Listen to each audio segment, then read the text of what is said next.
Hello class.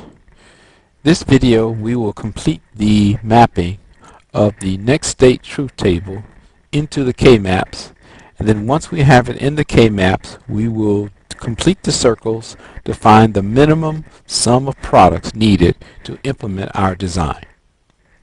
Okay. Starting off with the first position for each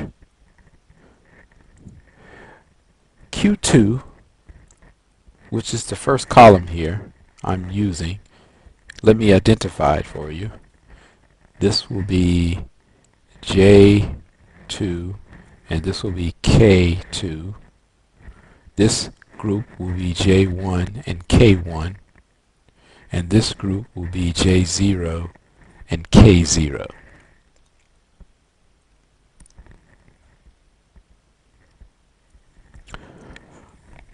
Now the first position, 0, 0, 0, which is these positions on the K-map, we need to complete for J and for K. If you go from a 0 to a don't care, that basically means that you don't care. So it appears that we don't care what happens in the 0 position. So I will write X in all of the 0, 0, 0 positions for all three K-maps.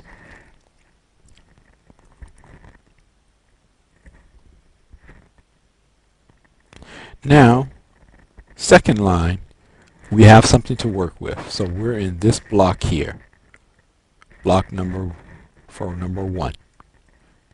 Okay. The first K-map goes from 0 to 1. If we look at our transition table, 0 to 1 means we should plot a 1 for J and an X for K. So we should plot a 1 for J and an X for K. We're moving on. Q1 goes from 0 to 0.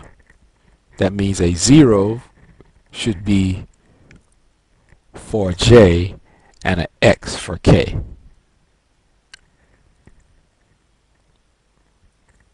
Now the third flip-flop transitions from 1 to 0. 1 to 0 gives us an X1.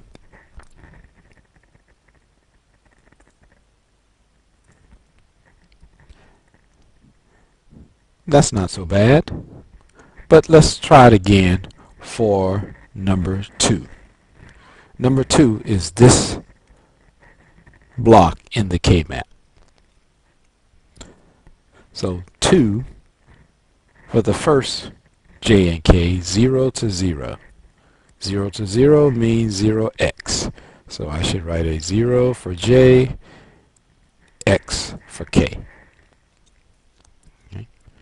Now, for number 2, the second position is 1 to 0. 1 to 0 gives us X1. So we should write an X and a 1 for the second group of K-maps. And finally, for the third one, we have 0 to 1.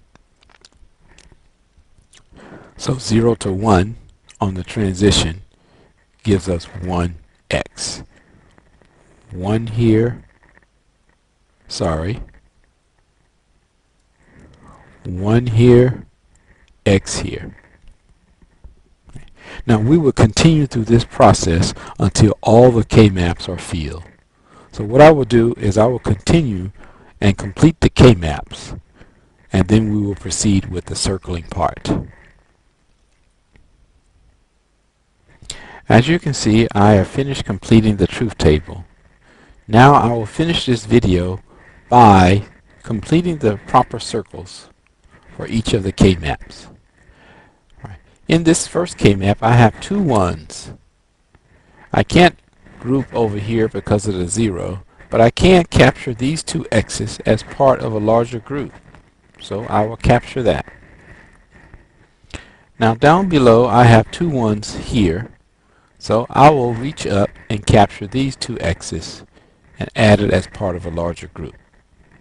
Remember, X's can be converted to 1s as they are don't cares, and that means they can be a 1 or a 0 as needed. In this K-map here, I will use these two x's above to create a larger group. And for the K-map below, I will use these two x's to create a larger group. Over here, I have a 0 between these two ones, which means I will have no choice but to create two separate terms.